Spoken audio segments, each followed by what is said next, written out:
What is up, YouTube Adventure family? We're going to jump on the Ghost Cat F3X Pro and we are going to discuss tariffs and e-bikes and how that affects you. I got this bike last month, so I beat that next tariff coming up.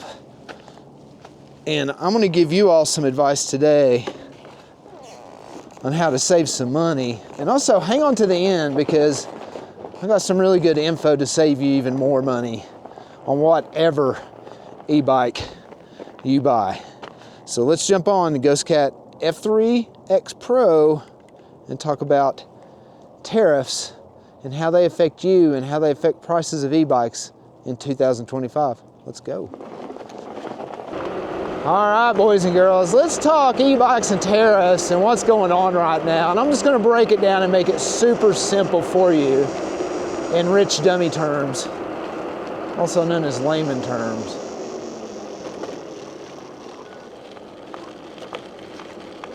Look at this, is this not gorgeous? Look at that. You still got the snow-capped mountains up top.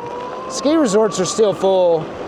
Vail closes, not this weekend, but next weekend. So honestly, I've just been getting a lot of riding in before the mountain closes because we're gonna have plenty of time to ride on e-bikes and discuss e-bikes moving forward. So then with these tariffs and what Trump has implemented with China, raising another 10% from the previous 25%. Now, if you all remember back in June in Section 301 tariff,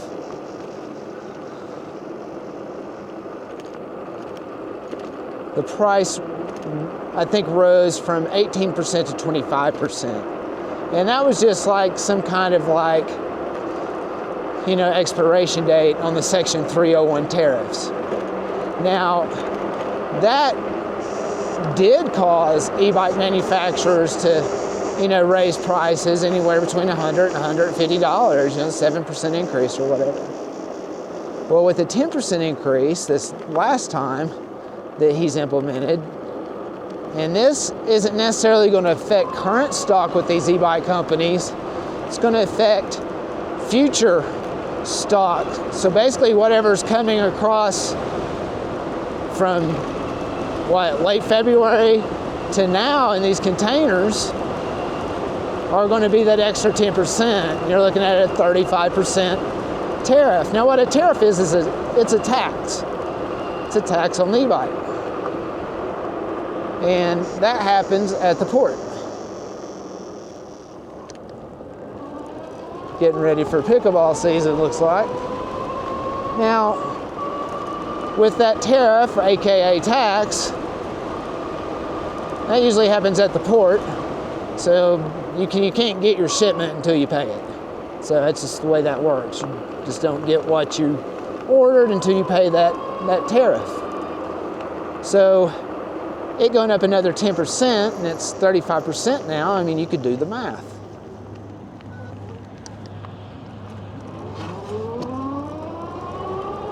A tariff increase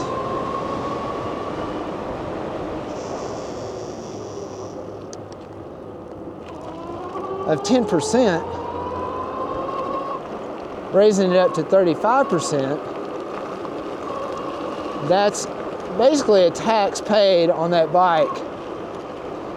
For example, if an e-bike was $1,000, now that e-bike's going to be $1,350 unless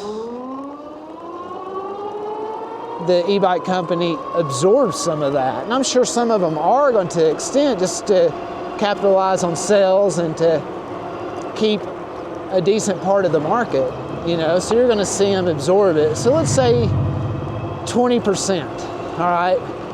Let's say your e-bike is $1,500.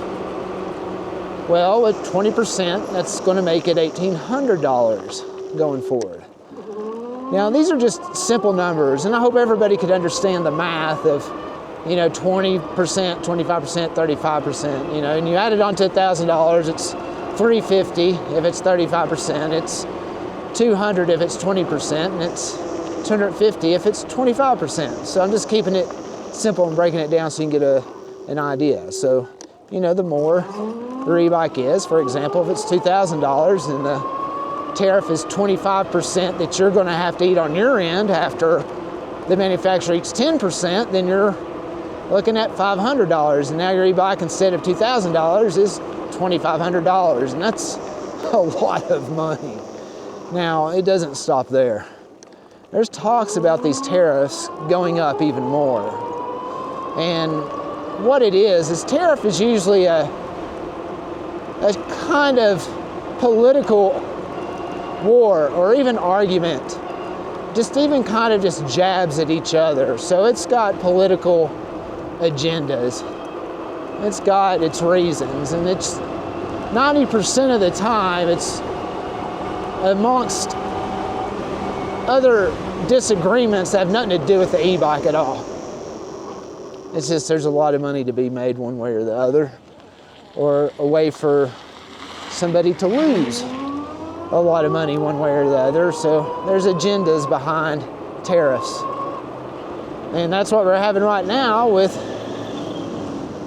China and the US. And with Trump raising it 10%, making it 35%, now we've got China wanting to raise it 34%. And what happens with these tariffs is they usually bounce back and forth, and a lot of the times, it's not most of the times, when there's just so much money and business involved, the tariff subsides and breaks down. And it's a free trade after that. And that's really cool when that happens.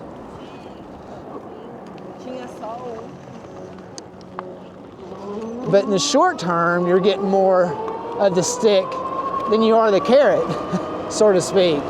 So right now, in this short term, it affects companies. In the long term, it affects everybody, and it really stinks because, you know, the industry in 2002, there were 1 million e-bikes sold. 1 million e-bikes sold.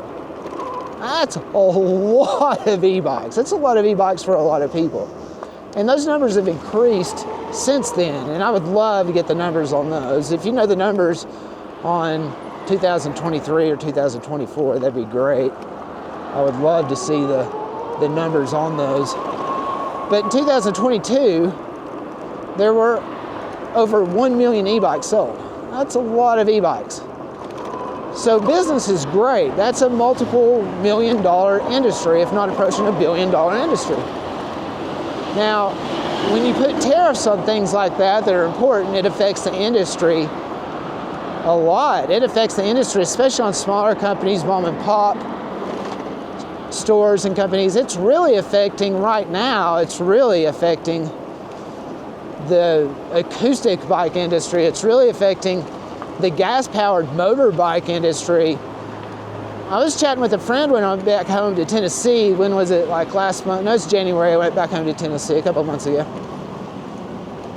And he owns a motorcycle shop there in East Tennessee. I'm not going to mention the name or anything, but he had a GSXR 1000 sitting there, and you know what GSXR 1000 is. Everybody does. One of the most classic bikes of all time. And he's just like, you know, talking about it's just been sitting there for like 200 days. I'm like, you're kidding. And I was like, no, you know, it's been sitting there for long. It's not the only bike. A lot of motorcycles are sitting and just not selling. And now what a lot of these motorcycle shops do is they have floor leases. And what they do is they lease all these bikes from the manufacturers until they sell. And they have to pay every month that bike doesn't sell a certain amount.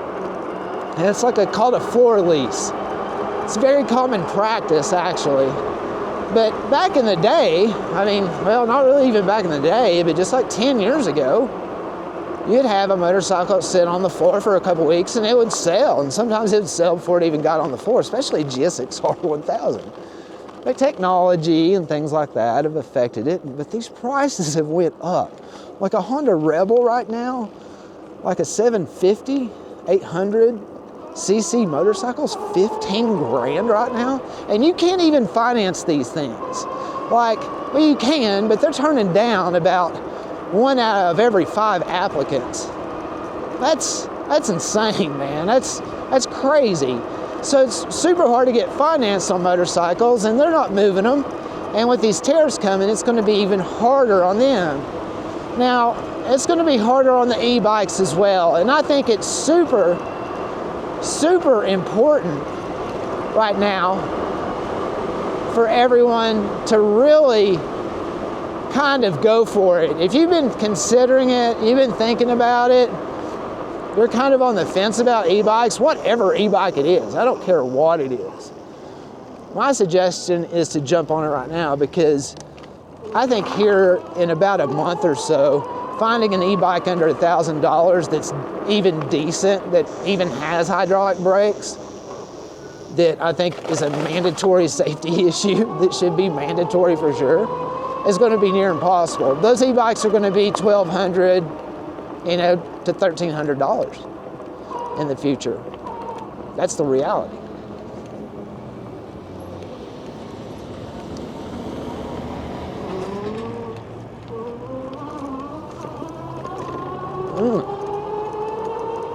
And then if you're looking at like a high dollar e-bike, something in the $3,000 range, I mean, you're looking at something that's going to be $3,600 to $4,000.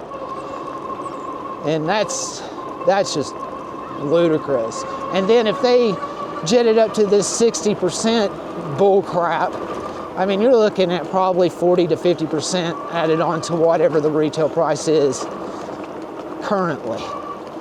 So after this new tariff and prices go up on new shipments, you could add another 25 to 30% on that and see how that works out for you. I mean, that's just where we're headed with all this. And that's why I just wanted to really break down and tell everybody in a very simple, basic way. Being raised in southern Appalachia, East Tennessee, I try to keep things simple, man. And we call them rich dummy terms where I'm from, and some people call them layman terms. But I just wanted to simplify those things, and hopefully that helps you on your decision whether you're going to buy an e-bike or not. So to wrap this up and to break it down, I basically just want to say you need to get your e-bike now. If you're considering getting an e-bike, if you've even been thinking about getting an e-bike, pulling the trigger on your e-bike, now is the time. The Ghost Cat F3X Pro, you can get it right now for $25.99, but the next shipment that comes through, the next cargo shipment that comes through, you could look at another 10% raise on that, and man, $2,600 bike, you're looking at $260 more than what it is now. So $2,900 is what you're going to be paying for this bike. Unless you get it now, and that goes for any e-bike that you want, whether it's a Ghost Cat, no matter what brand you're looking at, no matter what price range you're looking at paying a lot more money here in about a month, because when their current stock runs out or starts running low, they're going to start raising those prices super quick. And they have to. And even if they absorb some of it and they eat some of it, just to keep that fair share of the market, that piece of the pie, you're still going to get a lot more money out of your pocket to get the bike that you want or the bike that you've been looking at. Man, these tariffs, they're crazy. And if it goes up to 60%, you're looking at crazy amounts of money, and that could happen at any time, any day. Because we know knee-jerk reactions from this guy that's running this country are more than commonplace right now. And whether that's good or bad for the long term, right now it's bad for the short term, for the consumer, for the manufacturer, for everyone involved. It's bad in the short term. So if they ever get to the point where they just battle back and forth and then we have free trade and everything's cheap again, that's one thing. That's not guaranteed. Even though that does happen, that's not guaranteed. And especially with these two guys, who knows, man? When you just get a couple of guys that are too big for their britches, things happen, man. And a lot of words get said and a lot of shit goes down. And this is no exception. If you're looking at an e-bike right now and you want a Ghost Cat, use my coupon code Colorado. It helps me, it helps the channel, but most of all, it helps you. Until our next adventure, this is Chris, the Colorado Adventure Channel. Leave a comment below and tell me what you think about these new tariffs and where they're going. Is it going to be good in the long term? Because right now, it's hurting in the short term for sure. Anyways, peace.